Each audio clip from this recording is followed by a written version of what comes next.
Sekarang kita kedatangan wanita yang pernah menjalani profesinya yang menyeramkan. Kita panggilnya dia Ria Puspita.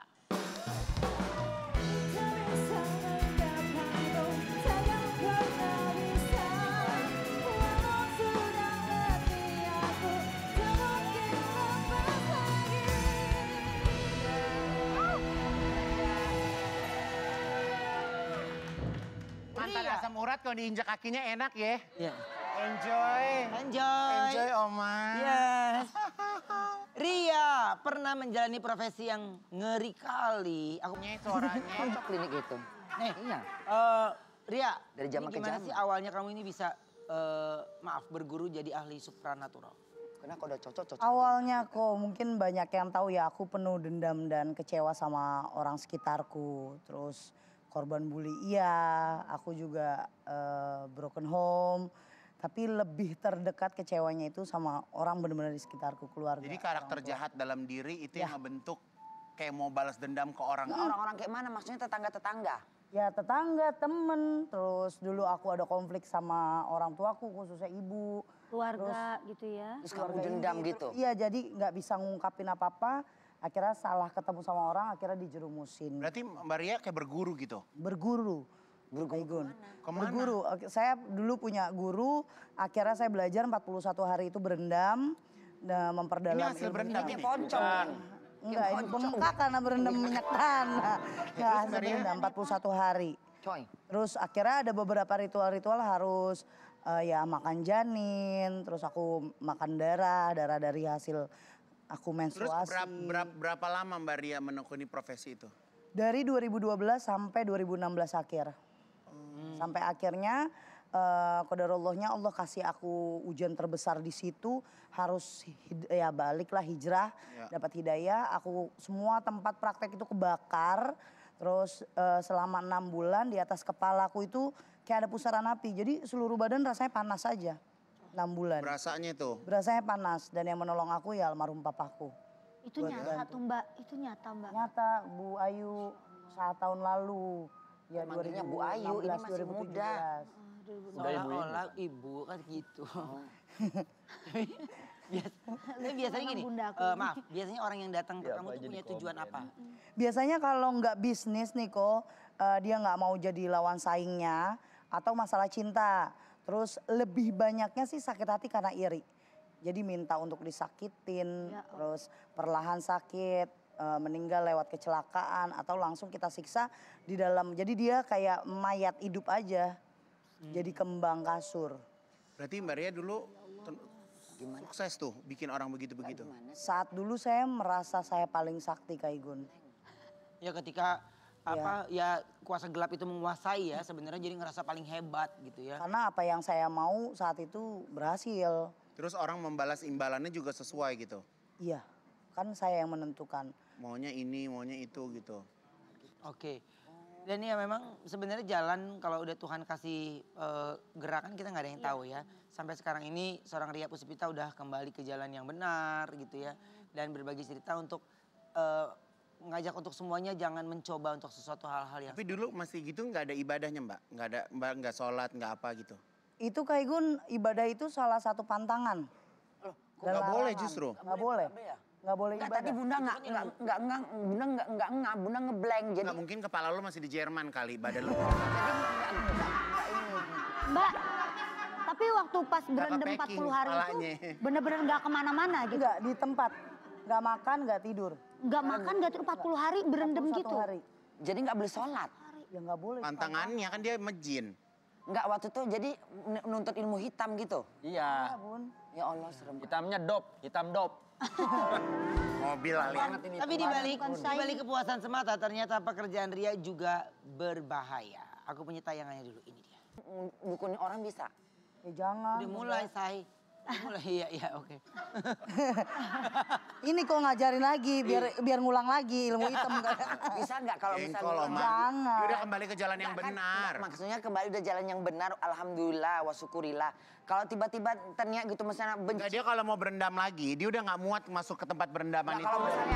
kalau misalnya ukurannya udah beda. kayak Bunda punya abinya bisa digituin, disayang gitu bisa. Tapi yang baik-baik jangan jahat.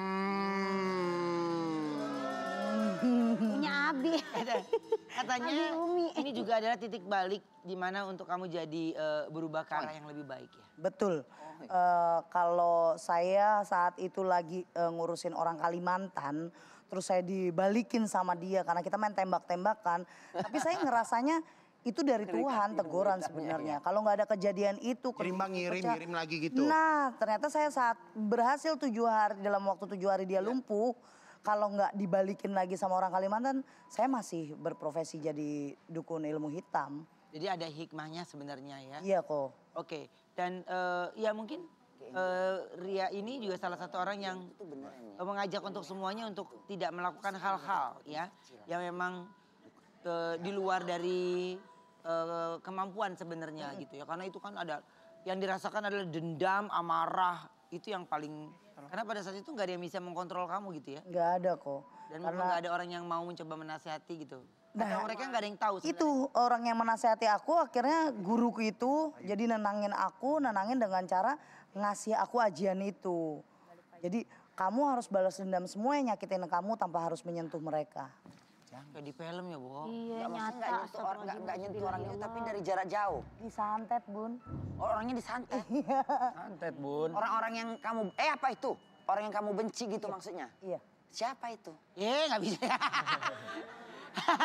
Dulu ya Mbak ya. Ini, dulu, Ria, berapa puluh tapi tahun lalu. hal terberat ya ketika proses berubah ke arah positif nih. Kayak mana kalau bunda kayak gitu ya? Paling berat di saat aku sudah benar-benar pakai hijab, udah mulai sholat lagi, ngaji lagi, perbaikan badan, istiqomah lagi.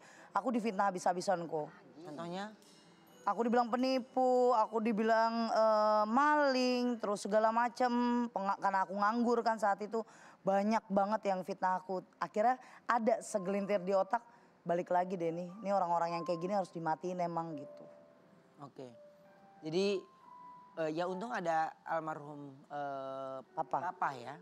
Yang Tapi bunda penasaran juga loh. Apa, Bun? Sesakit apa sih dia sampai melakukan hal itu? Jadi gini, sesakitnya kita kan kadang kita masih bisa oke lah maafkan aja. Ini sakitnya yang sangat sakit bener apa gimana? Contohnya misalnya. Ya, bulian, Sakit apa? Bun. Sesakit bulian. Satu bulian, kedua Bulian seperti apa? ya Ucapan apa? Misalnya? dihina, banyak dihina aku orang miskin segala macam. Tapi yang lebih sakit itu aku sama papa diusir di saat papa lagi sakit stroke. Jadi mamaku itu meninggal bisa lagi. terjadi Itu memang. sakit. Mungkin Kayak banyak. dendam ya? Iya udah banyak aku cerita tapi sekarang udah nggak mau, aku mau stop karena biar gimana pun sekarang aku ibu juga, aku udah jadi ibu. Ya coba buat maafin mama. Mama juga nonton. Bunda kok. ada cahaya-cahaya di situ. Jadi sudah berdamai dengan situasi. Sudah mulai berdamai. Oke, dan sekarang kita mau coba ini reka adegan. Iya nggak ada reka adegan gimana lu ceritanya reka adegannya? Karena kita akan bacakan hal-hal mitos yang ada di sekitar kita dan akan langsung dibawakan oleh dan akan dijawab oleh Karya dalam segmen BMKG.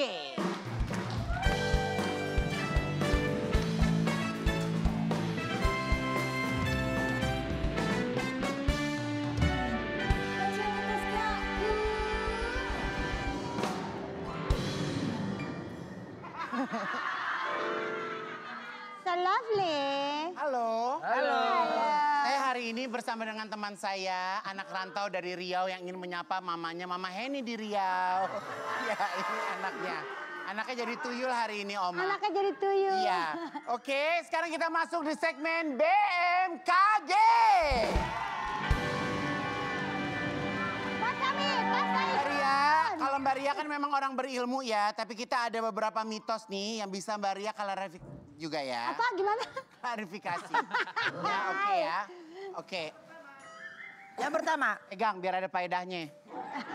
Ini nggak ngeliat dong gue. Bakal mukanya hilang. Si Oke Mbak, ini coba tolong diklarifikasi Yong ya. Dilarang menanam bambu kuning di halaman rumah karena dipercaya tempat berkumpulnya hal-hal negatif. Bener nggak tuh? Emang kita nggak boleh nanam bambu kuning? Sebenarnya sih itu mitos. Ya. Karena kalau faktanya itu, kalau kita nanam bambu di depan rumah, ya rumah kita kayak hutan, Kak Igun. ketutupan.